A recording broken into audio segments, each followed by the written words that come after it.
Pas 11 ditësh pa realizim total, sot në orën 12 pritet të rihapet qarkullimi në aksin kombëtar Librazh-Prenjas përmes një rruge provizore. Autoriteti rrugor shqiptar sqaroi se ky nuk është aksi alternativ që pritej zgjidh ngërçi në Juglindje, aks për cilin ende nuk kanë nisur punimet. Lidhem me Fatmir Popen për më tepër informacione. Fatmir, të përshëndes, si është menduar çelja e këtij aksi alternativ që gjithsesi nuk është se është një zgjidhje përfundimtare?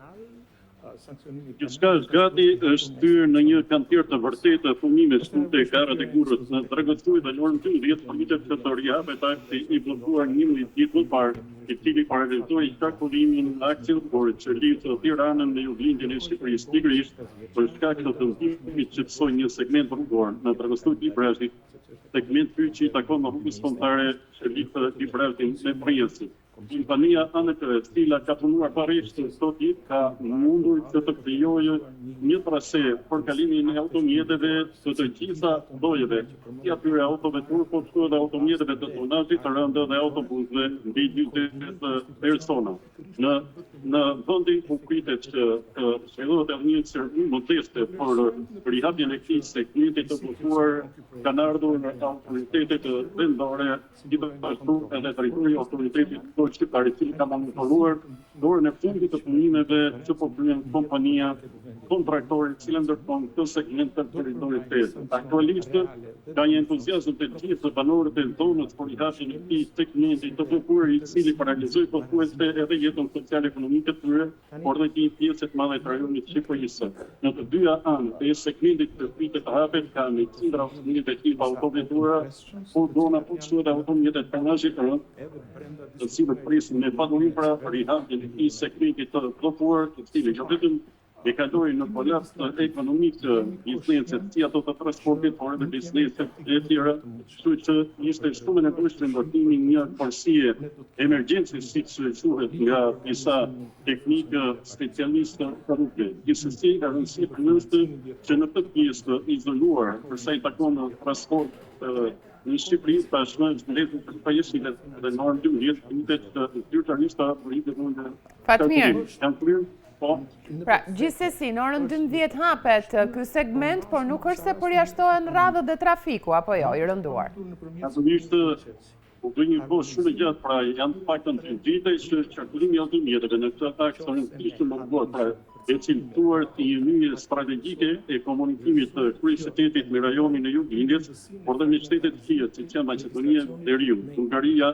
Turqia dhe Greqia, dhe për të arsye, duke qenë se gjithse mund të shpërndohet edhe për transportin e madh, qarkullimin e turistëve, por edhe të pasagerëve të cilët lëvisin nga një anë tjetër të Shqipërisë, është një akse më të qarkullueshëm. Në pikun e fundjavës ka patur edhe shifra rekord, paktën 30.000 automjete, sipas statistikave rezulton se qarkullojnë vetëm gjatë prindërve të fitet, shtullave dhe të tjerave. Pra është një ndër akset më të qarkullueshme të Shqipërisë, kështu që natyrisht do të jetë një fluks jashtëzakonisht të madh. Policia rrugore dhe policia e shtetit kanë njoftuar se në këtë segment rrugor do të ketë shërbime të shtura të kontrollit nga ana e policisë rrugore, pasi mbetet një aks problematik dhe vendosur realisht dhe me këtë rast autoritetet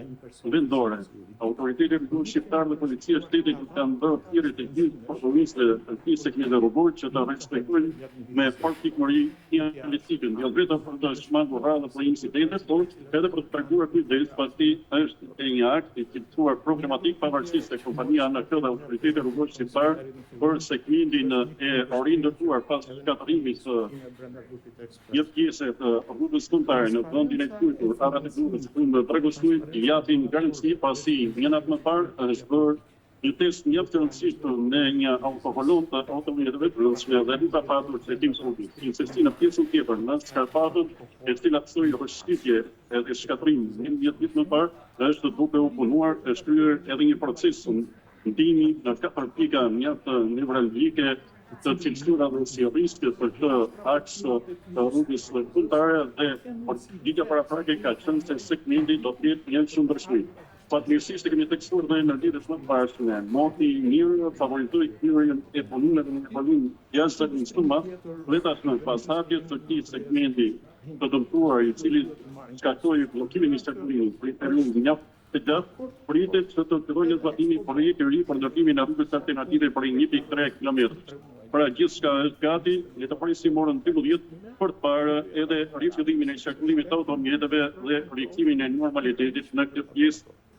mjaftoj qarkullishme të Shqipërisë si lufrimore. Fatmir, edhe diçka të lutem, edhe njerë, për pjesën e mjeteve të tonazhit të rënd, do të kalojnë në këtë segment që çelet në orën 12?